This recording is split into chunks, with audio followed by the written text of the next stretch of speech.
Olá, pessoal.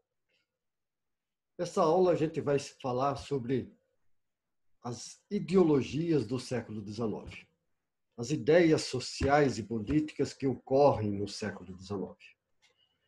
Dentro desse contexto, o que é significativo dentro da necessidade da Europa no século XIX? Qual é a ideia que prevalecia com relação ao comportamento social, econômico, político durante o século XIX? Né? O que estava acontecendo no mundo no século XIX? Essas ideias sociais e políticas, ou essas ideologias que vão surgir no século XIX, elas têm como causa a Revolução Industrial, a Revolução Francesa, a ascensão da burguesia que quer alcançar o poder e as ideias ou as ideologias do iluminismo. E são três ideias, três ideologias que surgem fortes dentro do século XIX: liberalismo, socialismo e nacionalismo. Então, destas três ideias, compõe-se o mundo ocidental, o mundo europeu, e também se espalha por outras regiões do mundo essas ideias. Mas de quem é o liberalismo, para quem é o socialismo, para quem é o nacionalismo? Liberalismo, anseio da classe burguesa em busca do poder que estava nas mãos das monarquias absolutistas. É o anseio, é a vontade da burguesia em alavancar cada vez mais a sua posição social e as suas indústrias. É o anseio da burguesia em dominar um novo conceito capitalista. Então, aquele conceito de capitalismo mercantilista vai se transformar agora num novo capitalismo, o capitalismo industrial. Né? Então, qual é a característica desse liberalismo? Individualismo, liberdade, igualdade, competitividade. Né? Essas coisas é que estão dentro da forma ideológica do liberalismo. Nacionalismo. Nacionalismo é o anseio de liberdade dos povos que estão sob o jugo das grandes potências mundiais da época. O anseio de liberdade e independência frente a essas grandes potências. Né? São aqueles povos que foram divididos forçosamente devido às guerras napoleônicas e principalmente o Congresso de Viena, que divide a Europa entre os vencedores. Então, esses são os anseios do nacionalismo. Então, desse nacionalismo, dessa vontade de liberdade e de independência, também surge o patriotismo, né? Amor aos símbolos do Estado, amor ao hino, amor à bandeira do país. Okay? E o socialismo é o anseio da massa trabalhadora e da crescente proletarização da sociedade após a Revolução Industrial. Então, de quem é a vontade do socialismo? É a da massa trabalhadora, é do operariado. E quais são as razões do surgimento desse socialismo? As transformações econômicas, as transformações sociais na Europa no século XVIII e XIX, principalmente devido à miséria, baixos salários, desemprego. São aquelas pessoas que abandonaram o campo e foram para a cidade. Então, essas são as três ideias. Dentro do socialismo, essas três ideias permanecem até hoje no século XX. Okay? Dentro do socialismo, nós tivemos os chamados pré-socialistas e socialistas utópicos. Pré-socialista, um exemplo de um pré-socialista é Thomas Moros, com a sua obra Utopia, já no século XVI, onde ele pregava a igualdade, atacava a propriedade privada, mas, na realidade, ele não apresentava a solução prática. Por isso, todos os pré-socialistas foram chamados de utópicos, ou seja, você tem a ideia, mas não sabe como realmente efetivá-la, né?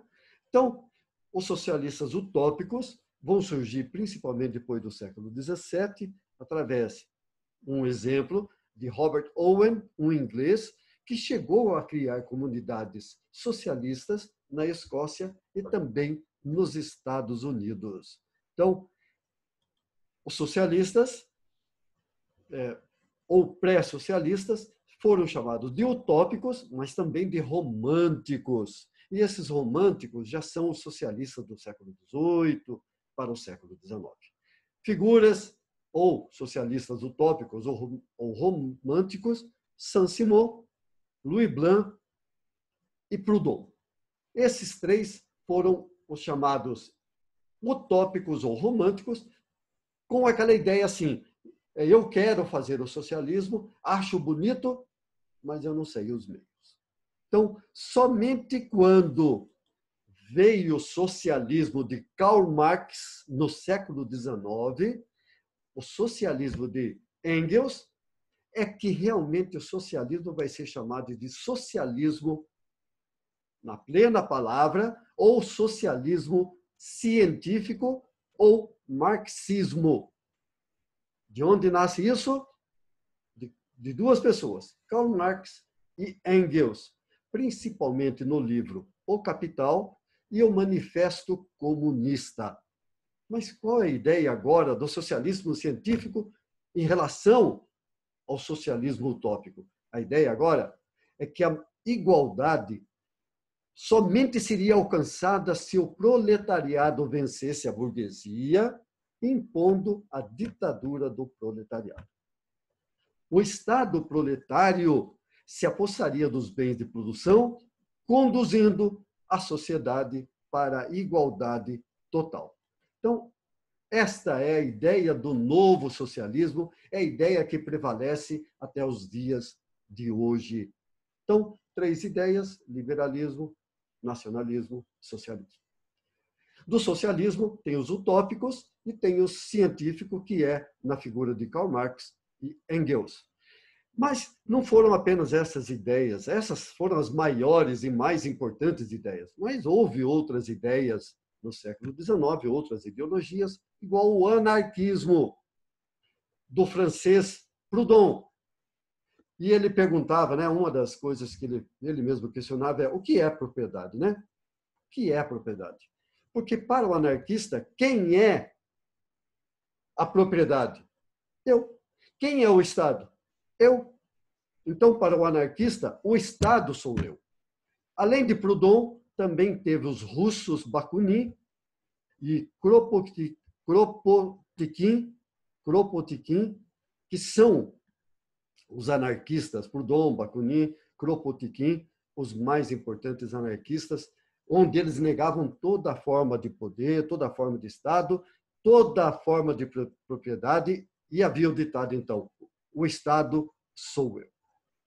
Mas não apenas o povo, a burguesia,